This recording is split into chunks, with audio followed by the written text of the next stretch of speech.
line. The guy's got him figured at 5 to 9. But make it epitaph, he wins it by a half. According to this here in the Telegraph. Football Rivera bite, I hear his foot's all right. Of course it all depends if it's... Hello everyone and welcome back to Handicapper's Corner, brought to you by the Derby Bar and Grill. I'm Mike Heads along with Drew Forster. We're going to go through the Sunday, July the 6th races at Hastings Racecourse. But before we get into the action, we do have a couple of races to look back at. We had two good older horse stakes races last weekend. In race number 5 here, we'll take a look at. This is the Fillies and Mares. The Monashee, yep, going to mile 16th, and Rico Walcott back reunited with Madeira Park, and right away I liked her in this race. I could just, the way that Rico, the position that he got with her, sitting behind. Well, I like her now. I want to bet on her now. Yeah, exactly. But going into the race, you don't know where she's going to sit. But now there, she's sitting perfect. Right when I saw the position he got, I loved her. So she got a big chance. Yeah.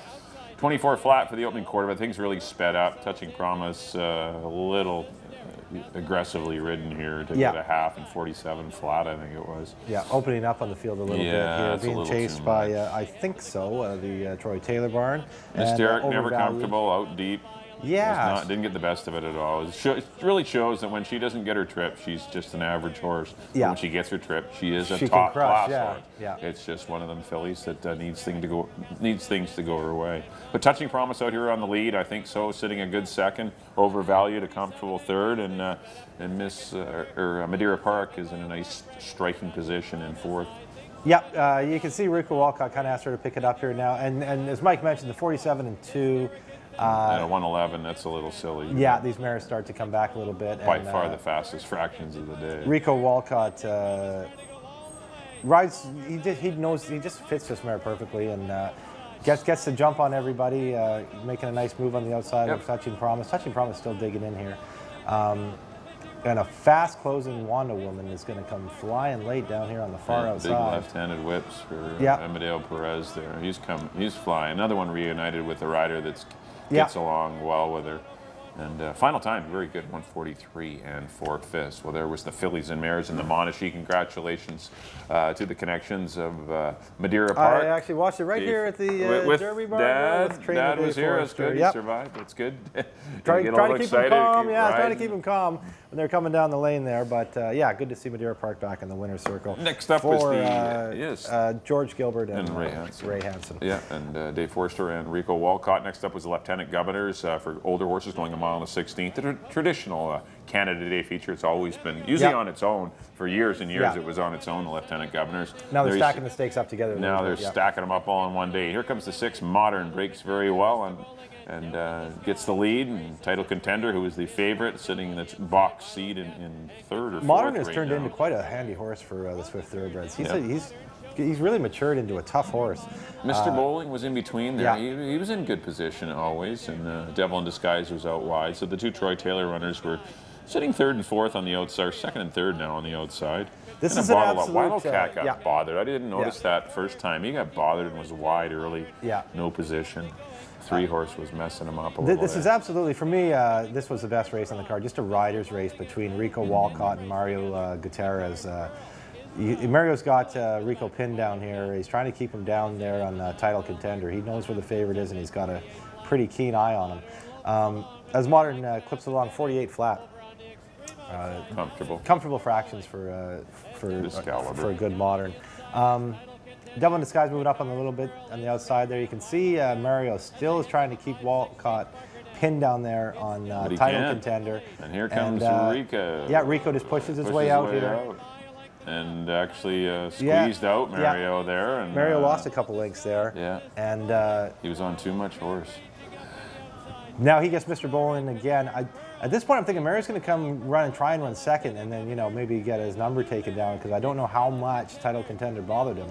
But Mr. Bowling, who his first race at Hastings Park, just makes a huge move down the stretch here to come and catch Title Contender and beats him by about a neck. Nice finish there. Congratulations to Mark DiDomenico and the North American Thoroughbred Horse Company, and Troy Taylor, and of course Mario Gutierrez. Beautiful ride by Mario. He got shuffled, but he came back, persevered, and Rico rode a good race. He was second best with title contender. A little weight difference, but Mr. Bolin was rolling. He did strike in the lane, as Richard Yates. It was very good. Very good play on words by our good friend Richard Yates. Okay, field of actually getting into the Sunday program. Field of 6 to kick things off in the first half of your daily double on Sunday.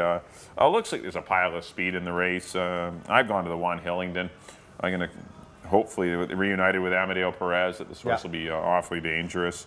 You got the 5 Beautiful Strike, the 6 Danny's Chant, the 3 Little Miss Bean, even Suance's Flower. 4 of the 6 runners want to be prominent early.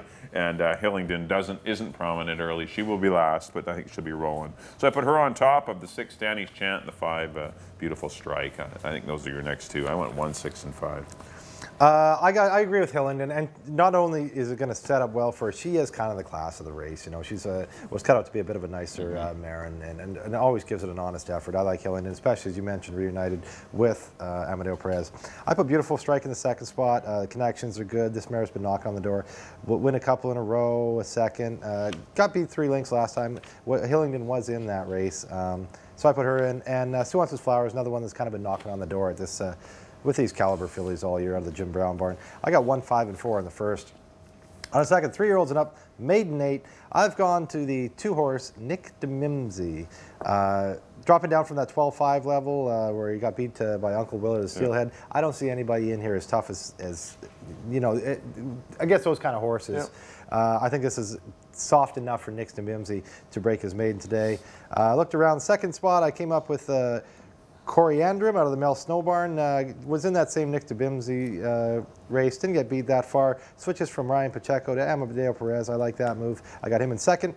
And looked around for a third spot. I went with Fashionista out of the Cindy Krasner Barn. Got beat well last time, but that was for 25. Drops down to 8. Retains the Bug Girl. Gets a little bit of a weight off. Going long, that should help. So I got 2, 4, 5. Yeah, I went to the 5 Fashionista, or however you pronounce it. But big class drop, getting away from Hillside Select, would come up from Emerald, or I think even from Golden Gate for the pennies, and Goliath and Red River, man. That was an extremely tough race. I mean, I don't know if this horse can run at all. I mean, this horse has been getting beaten double digits in its races, but at least it's down considerably in class and going to get the lead, gets a break in the weights, and I'll try this one maybe to win it in a wire-to-wire fashion. I put the 4-horse Corian Run in for second. This horse, another one getting some class relief. You know, him and Nick DeMimsey are quite comparable to me. I put them in second and third, but I went 5, 4, and 2. Not a race I liked at all, but 5, 4, 2 for me in the second. One of the third race, non-2, $4,000 claimers, going a mile and a 16th. Ended up on the 1 Castrati. I think I see a big pace duel in here again. I see Matty the Bull. I see the 4 Shotgun Ralph, the 5 1440, and the 6 Rolling in the Isles. Another race where a whole pile of them want to be near the lead, so I'll try Castrati, who was in a big 10-horse field last time, didn't get any position, was shuffled back, and it turned in a bit of a flat performance, but I think that was a pretty tough non-2. That was one of the toughest non-2 fours this year. Fast Stop and Lord Gallagher. That race came up tough. There's a lot of class-dropping horses in that race, and Castrati felt, this is a lot easier race, so I think Castrati will be better. I put the 4-horse Shotgun Ralph, who I think will be your pace, best of the pace. I like him being joined up with Amadeo Perez, and the 2-horse Roy's Dream with Corinne Andros. I'm going to put that one in for third. Ryan Pacheco ends up not riding the race. I guess there must have been a little disagreement there. But unless he got a day. Did he get a day? I'm not sure. But 1, 4, and 2. But I do like Castrati. This is a big. I know this is this is a same level, but this is a lot easier non-2 4. I went 1, 4, 2. It certainly is. I try to make a case for a lot of these horses here. I landed on the same horse as you, Castrati. As you mentioned, a bit of a flat performance last time. If he can duplicate any of those previous races, though, he's probably going to wind up in the winner's circle in this one. Shotgun Ralph, your second horse. I have again in the second spot. Like the move to Amadeo Perez. He's got some run in him. I wouldn't be surprised to see him win it either. And for my third horse, I went to 1440. Switches from Bug Girl Corinne Andros to Richard Hamill. That's a bit of an angle I like, so I'll put her in the third spot. Pat Jarvis is due to get some racing luck. Get rolling, yeah. So big fan of Pat too. Pat's an awesome person. 1, 4, and 5 for me in the third. On to the fourth, 2-year-olds, maiden 25, going 3.5 to the nursery course. Another one I looked, I did have star status in the first spot, but the time in that race was pretty slow, so I decided to go to a first-time starter, and I went with Banderillero out of the Troy Taylor barn. Top-notch connections, especially when it comes to 2-year-olds. Debuts on the Lasix program for Glenn Todd out of the Strong Mare Astromatic Cat.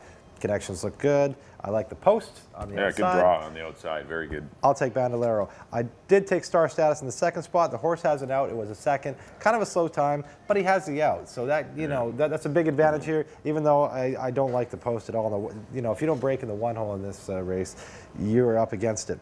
Looked around, went to the Charles Fipke bred Eau Claire de Lune for Copperwater Thoroughbred Company, and Craig McPherson, Richard Hamill, another one with top connections, good post, good enough for me. 7, 1, and 6 in the 2-year-old race. And Mike will tell you, go watch have him a in the look paddock. I did want to take the Queen of Barn Eye too, because I think that's a fabulous name by Mr. Maven. Mr. Maven again. He's struck with another brilliant name.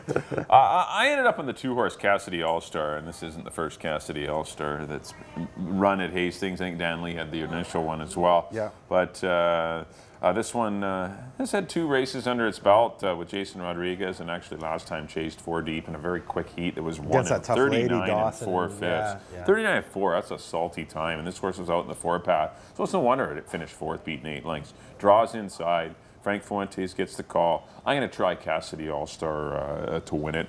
I put the 7, Banderello, or Bander, whatever it is. The Troy Taylor horse. The Troy Taylor horse with Alex Basono up. Nice draw, good connections, as you mentioned. This horse probably pretty live. And I put the 6-horse Eau Claire de Lune in for 3rd, a daughter of Matty G, so there's some speed in the pedigree here, as you mentioned, the Chuck Fipke bred. 2, 7, and 6 for me in the 4th, but once again a race. Check them out in the paddock. On to the 5th race. Maiden 5 granders going 6.5 furlongs. I ended up on the 5-horse Regal Legacy. Obviously a lot easier assignment for the son of Storm Victory. I've been kind of knocking heads with some pretty good maidens over the last few years, and definitely time to get a win. It's a 4-year-old now. I think this is the spot. Amadeo Perez will ride, and I like Regal Legacy to defeat the 6 Storm Over Sky, who was also getting some class relief, or actually got it last time, but had to that was really a tougher go hard race too, with that Magic and pace. Overtime. There's 11 horses in that one. They were flying early. I think a better draw. On the outside. This horse seems to be a little squeamish, and it keeps drawing their inside posts. Yeah, it does. Because he's kind been of horse sucked shy. out of the inside. He's sucked out of position at times and sucks himself out of it. And I think he might finally run a little better on the outside, but we'll see. But I do like Regal Legacy to beat him. Then I put the 4-horse Prince Rainier. I don't like anyone for 3rd, but 5, 6, and 4. I got exactly the same way, Mike. Regal Legacy kind of was cut out to be a nicer horse. Yeah. You know, he was running against some tough horses like Hope Seeker, run second to Hope Seeker and Go for Guinness, and those kind of horses. Now he's found himself down at the bottom, at the $5,000 level. He gets Amadeo Perez. All systems go for me. I love Regal Legacy in here. Storm Over Sky, Hall of Fame trainer Alan May, good friend of the show. I got him in the 2nd spot for the reasons you mentioned. And Prince Rainier, just based on the connections, I don't think this horse is necessarily can run a whole bunch. He's not going to have to probably pick up the 3rd spot, and he's got top connections to help him get there. 5, 6, and 4. I see it the same way as Mike. On to a nice allowance race, 6th race. Nice allowance race for 3-year-olds, and up going 1 mile and a 16th. What did I take? 2, 1, and 5. I went to number 2, Go for Guinness, out of the Dave Forster barn. I loved him last time, and he kind of ran a little bit flat, you know. Kind of had trouble getting through a fairly crowded field in 9 and got up. And I loved the race before. He ran a huge race before, got an 80 buyer for that. He regressed a little bit, but I think going longer, he's going to flourish as he did last year when he finally got stretched his legs out on BC Cup Day. The 2nd spot I put DJ Snow. Not sure how far this horse wants to go, but he is going to be your speed. He's going to be the controlling pace. He gets in with 113 with Bug Girl Corinne Andros. She's probably going to take this horse a long way. And the 3rd spot I went with Thanks a Million, out of the Alex Murray barn. The horse only ran the once here at Hastings, made a huge move. Covered a lot of ground down the lane. Only got beat a couple lengths by Slice of Red, Son of Tiago. 2 pretty nice horses here. Went down to Emerald and won one of their maiden special weights, going 1 mile, so he's already got the distance under him. I think maybe he'll be heard from late in here. I went 2, 1, and 5. I like the 2 Go for Guinness. I think he's still probably somewhat of a stakes caliber horse. I know it's a tough to be in the older horse division right now with title contender, Taylor's Deal, Mr. Bowling. Trying to set him up. It's a tough day, it's a tough division, and obviously the wise move to be in this race with Go for Guinness and Amadeo rides. I think it's a better horse going long. Go for Guinness should get to control the pace and at least be up there anyway. Hope Seeker's the next best for me. Going to try him without blinkers. I don't know how that experiment's going to work, but this horse has not been as much horse this spring as he was last year. Horse that obviously ran second in the BC Derby behind title contender, but just hasn't progressed since that race. Yeah, he's kind of gone backwards. He's got the 4-year-old blues. But I think he'll go better without the blinkers, and Richard Hamill sticks with him. I put the 1 DJ Snow in for 3rd. This horse has been running some good races as well, and I think he'll appreciate the stretch out. But I do like Go for Guinness. I went 2, 4, and 1. In the feature, good race. On to the 7th and final, non-2-4. Fillies and mares here going 6.5 furlongs, and I ended up on the 7-horse Find Your Beach. Going to follow this one back after an impressive win at the maiden 5,000 level. That was not an easy race, and this horse ended up winning comfortably. And the runner-up horse, Be Remarkable, second by 7 lengths. Those two they were taking the edge, and they were dropping, and they won by a mile. It showed, yeah. And I don't think this race is all that considerably tougher, so I'm going to try Find Your Beach. Good draw on the outside. Frank can maybe get the lead, maybe sit second, maybe sit third, see how the pace scenario goes, but I think he has some options from an outside draw. Put the 3-horse Lovers Lyra in for 3rd, made a premature move last time before Appreciate the Roses came back and got her. That was a 3-year-old filly too that beat her, so a little disappointed in that, but still a horse that's live in here, as is the 4, another edition. For Corinne Andrus and Steve Henson. Looks like she had her choice of the 2 and the 4, and she ends up on the 4-horse, another edition. So I'll put that one in for 3rd. I went 7, 3, and 4 in the Sunday finale. I see it pretty much the same way as you, Mike. I did put Lovers Lyra on top because good second to It's Gold Baby, then Appreciate the Roses. Was a 3-year-old, but Appreciate the Roses taking a big drop too. So I put Lovers Lyra on top, Find Your Beach for the reasons you mentioned. Good buyers, absolutely destroyed the field, as you mentioned last time, her and Be Remarkable. And they don't lose their head. They go right to the $4,000 non-2 level, which suits her very well. And I agree too. I got another edition in the 3rd spot for the reasons you mentioned. I see it pretty much the same way. 3, 7, and 4 for me in the nightcap. That'll do it for our analysis of the races. Up next on screen will be our picks. Mike will be first. Back in race number 1, I did go to the 1. Hillingdon, hoping for some fireworks on the head end, because this Hillingdon does come from way off of it. I went 1, 6, and 5. In race number 2, I went to the 5, Fashionista, over the 4 and 2. Race number 3, I went to the 1, Castrati, over the 4, Shotgun Ralph, and the 2, Roy's Dream. Race number 4, I went to the 2, Cassidy All-Star, 2, 7, and 6. Race number 5, I went to the 5, the class-dropping Regal Legacy, over the 6, Storm Over Sky, and the 4, Prince Rainier. 6th and feature, good race. Some pretty talented colts in here. I went 2, 4, and 1. I went to Go for Guinness to win it. And in the 7th, I went to the 7, Find Your Beach, over the 3, Lovers Lyra, and the 4, another edition. 7, 3, 4 in the Sunday finale. Up next on screen, my picks. There we go. In the first, I agree with Mike. Got number 1, Hillingdon, over the 5 and the 4. In the second, I went to number 2, Nick de Mimsy, over the 4 and the 5. In the third, again, I'm with Mike on number 1, Castrati, over the 4 and the 5. In the 4th, I went to the outside, number 7, Banderillo. Pretty close. Well, over the 1 and the 6. I didn't do any better. In the 5th, I agree with Mike again, number 5, Regal Legacy, taking the big drop over the 6 and the 4.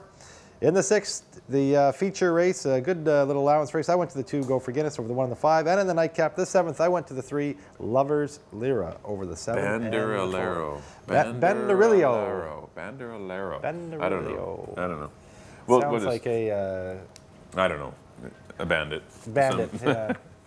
All right, that'll do it for our Sunday analysis of the Hastings races. Hopefully, I know it's a tough little card. I like some horses. It was some good little, nice race, good feature, headed by Go for Guinness. I think there'll be some prices. I think there'll be some prices on this day. We're hoping. You always want prices. Get some good payouts, yeah. Okay, thanks everyone for tuning in to Handicapper's Corner, and we'll see you next time here at the Derby Bar and Grill. I'm picking Valentine, 'cause on the morning line...